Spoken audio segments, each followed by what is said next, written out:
Hello everyone. So ఇవాళ అయితే మా ఇంట్లో వాళ్ళు నన్ను చాలా మోసం చేశారనమాట. అసలు ఏం జరిగిందంటే అన్నయ్యకెళ్ళి అన్నయ్య నాకు ఇంట్లో చాలా బోర్ కొడుతుంది బయటకు వెళ్దామంటే, రేపు నీకు ఒక ప్లేస్కి తీసుకెళ్తాను, చాలా బాగుంటుంది, చాలా సర్ప్రైజ్ అవుతావు అన్నాడు.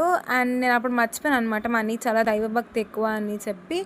అండ్ పొద్దునే లేపేసి నన్ను అయితే ఒక టెంపుల్కి అయితే తీసుకెళ్ళాడు. ఆ టెంపుల్ అయితే చాలా బాగుంది.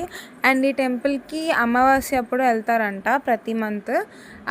ఇవి మా అన్నయ్య కూడా వెళ్తున్నాడు. మా అన్నయ్యకి చెప్పాను కదా దైవభక్తి చాలా ఎక్కువ అని చెప్పి, ఈ మంత్ నేను కూడా ఇంట్లోనే ఉన్నానని చెప్పి తీసుకెళ్ళాడు అనమాట నన్ను కూడా. నేను మా అన్నయ్య డాడీ అయితే వెళ్ళాము. వెళ్ళిన తర్వాత మళ్ళీ అక్కడికి వెళ్ళిన తర్వాత బైక్ పార్క్ చేసి 1 కిలోమీటర్ అయితే మేము లోపలికి నడిచాం. 1 or 2 కిలోమీటర్స్ తెలియదు నాకు కరెక్ట్గా.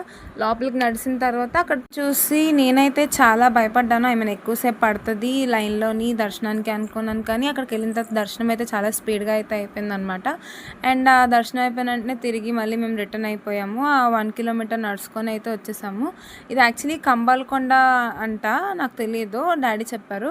అది మొత్తం కొండలు చెట్లు అన్నిటి మధ్యలో ఉంది గుడి అయితే. యాక్చువల్లీ మా అన్నయ్యకి నాకన్నా దైవభక్తి చాలా ఎక్కువ.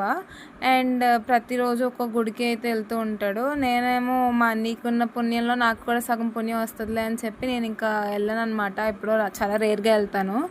మన భక్తి అంతా మనసులోనే ఉంటుంది అనమాట. సో ఇది వాళ్ళ వ్లాగ్. రేపు ఇంకో కొత్త వ్లాగ్తో కలుద్దాం. Bye bye.